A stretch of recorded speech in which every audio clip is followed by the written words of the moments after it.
Jeudi 6 juin, journée spéciale tourisme, édition spéciale pour voyager dans la région Hauts-de-France, dans le Nord et le Pas-de-Calais sur votre chaîne d'information en régional. Merci de nous accompagner. Voici une nouvelle édition spéciale tourisme et on va démarrer tout d'abord par la nouvelle édition ETER mise en place par la SNCF et le Conseil régional des Hauts-de-France.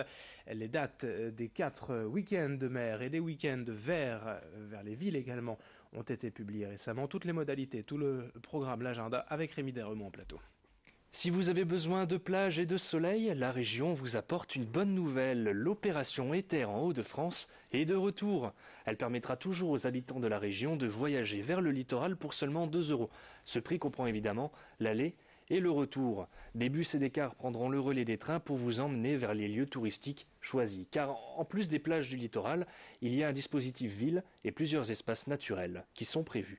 Toutes les dates vous sont d'ailleurs déjà accessibles. Alors, il y a les week-ends du 6, 7, 20 et 21 juillet.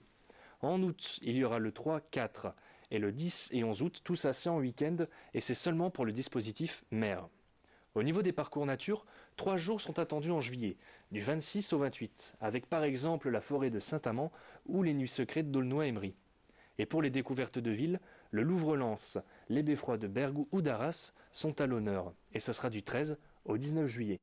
Par contre, pour l'instant, vous ne pouvez pas encore réserver vos billets. Ça sera ouvert les derniers jours avant les événements. Vous pourrez les retrouver au guichet et au distributeur de vos gares, mais également sur Internet.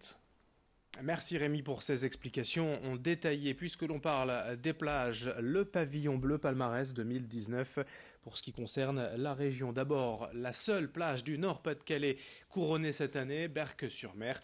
3 ports de plaisance, pavillon bleu, vous le voyez. Étaples, la porte du Hainaut, à Rem et la base des Prés du M à Armentières. La qualité des eaux de baignade, elle, est annoncée ce jeudi matin à Boulogne. On en reparlera dans nos prochaines éditions. On enchaîne avec la Côte d'Opale toujours. Le festival de la Côte d'Opale de retour pour une nouvelle édition, la 43e. Cette année, la programmation est désormais connue. La chanson française sous toutes ses coutures. Cette année, Orelsan, Bernard Lavillier, Oshi, Marianne James, Cœur de Pirate, du hip-hop, de la variété, de la musique urbaine, de la pop rock et les premières parties qui mettent à l'honneur les artistes locaux. Cette année, la tête d'affiche, c'est donc Orelsan. Le festival se déroule du 15 au 21 juillet sur les communes de Boulogne, d'Èvres, Le Portel, Condette, Outreau et Ardelot. 11 000 personnes l'an dernier, on en attend tout autant cette année. Présentation au micro de Louis Caillé. On voulait rajeunir un petit peu le public du festival, mais on voulait aussi garder le public qui suit le festival depuis ses 42 éditions et qui s'inscrit plus dans la tradition de la chanson. Alors par exemple, Lavillier ou Yves Jamais sont des artistes qui sont déjà venus au festival, qui ont une histoire avec cet événement et qui sont vraiment des piliers de la chanson française. D'autres artistes comme Orelsan ou Oshi vont toucher un public peut-être plus jeune et sont des artistes un peu plus récents. Retour dans la métropole lilloise pour cette édition spéciale tourisme à Wattignies, Fâche-Tuménil, Vandeville et Templemar. La plaine des Périzeaux est un espace agricole devenu espace de promenade tout en maintenant l'activité agricole. La MEL a créé en effet un parcours de 6 km au cœur de la plaine, un verger, une surface du site de l'étang plus grand. Les familles ainsi peuvent venir y cueillir des pommes, s'y reposer.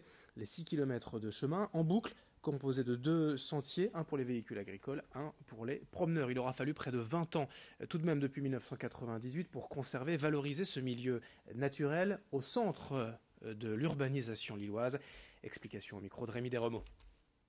C'est important de concilier effectivement l'agriculture et la nature, c'est pas inconciliable, ça a été effectivement assez novateur hein, en tout cas dans l'esprit de ce premier parc agricole. Mais je pense que ça démontre que c'est possible et on va pouvoir le décliner sur d'autres secteurs. On a le parc du Mont du Ferrin par exemple qui est également un parc agricole sur lequel on travaille, l'Arc Nord qui va être aussi également à terme un parc agricole assez conséquent et ça démontre qu'on peut faire travailler à la fois le monde agricole et les métropolitains sur un projet commun quoi, en fait, hein, qui est à la fois préservation de ces terres agricoles et en même temps de pouvoir les traverser et de pouvoir permettre aux métropolitains d'avoir des espaces de nature. À Grosflier, entre Étaples, Montreuil et Berck, un nouveau belvédère vient d'être inauguré afin d'admirer la baie d'Authie. Financée par le Conservatoire du Littoral et Eden 62, le parcours a été adapté pour permettre l'accès aux personnes à mobilité réduite. Si le chemin nommé Allée des Roses demande un peu de courage quand même sur ses pentes montantes, c'est finalement pour découvrir au sommet un magnifique panorama sur la baie d'Authie grâce à ce belvédère fraîchement installé qui offre aux visiteurs un superbe panorama. Dans ce journal et également, on retourne un peu plus au nord de la région, à Audruy, qui est élu cette année plus beau marché du Nord-Pas-de-Calais, entre Calais et Saint-Omer. Ce marché hebdomadaire, typique, convivial, avec des producteurs locaux, des artisans, des animaux, a remporté le titre cette année. Les habitants se sont mobilisés en masse, le comité de promotion du marché également, avec l'ancienne Miss France, Maëva Cook, mais aussi Camille Serre, la Calaisienne, qui ont poussé en faveur du marché d'Audruic. Les commerçants, bien évidemment, sont ravis. Je vous propose d'écouter certains d'entre eux au micro de Marine Kijek. Bien sûr, une satisfaction, c'est super. Finir premier, c'est sympa, quoi. Et puis après, on verra à la suite. Mais je pense qu'on va aller très très loin. On va aller très loin. Peut-être gagner aussi. Et il y a pas mal de monde qui sont venus de Béthune, de Lens ce matin. J'ai vendu des pantalons à des gens de Béthune, de Lens, parce qu'ils sont venus ici, parce qu'ils ont entendu parler du marché d'Audruic. Donc c'est une fierté pour nous, quoi. Tous mes clients ont dit on a voté pour le marché d'Audruic. Et c'est une clientèle très sympathique ici à Audruic. Et puis on termine à Lille, près de la Citadelle, avec en image le théâtre du Petit Jacques et sa saison 2019. 15 spectacles à l'affiche, 119 représentations pour cette véritable institution du Jardin Vauban à Lille. Des spectacles presque tous les jours, des spectacles de marionnettes bien évidemment au théâtre du Petit Jacques, présenté au micro d'Idil Gunay. L'esprit du théâtre, c'est un théâtre de square qui se trouve au Jardin Vauban. Donc déjà, on est en extérieur. Bien sûr, le public est couvert puisqu'on a un chapiteau qui permet de protéger de la pluie. Et on travaille bien les spectacles en dialogue avec les enfants. Donc c'est interactif, les enfants peuvent participer et bien sûr aider le petit Jacques et ses amis à résoudre les problèmes de chaque histoire. Quel type de problème tu rencontres, petit Jacques? Oh là là là là, alors figurez-vous que parfois il y a des voleurs. Ah bah oui, ils viennent me chipper mes affaires. Alors par exemple aujourd'hui, moi j'organise un tournoi de foot.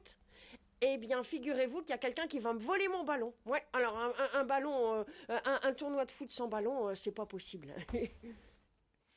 Fin de cette édition spéciale tourisme. Dans un instant, d'autres infos, d'autres images.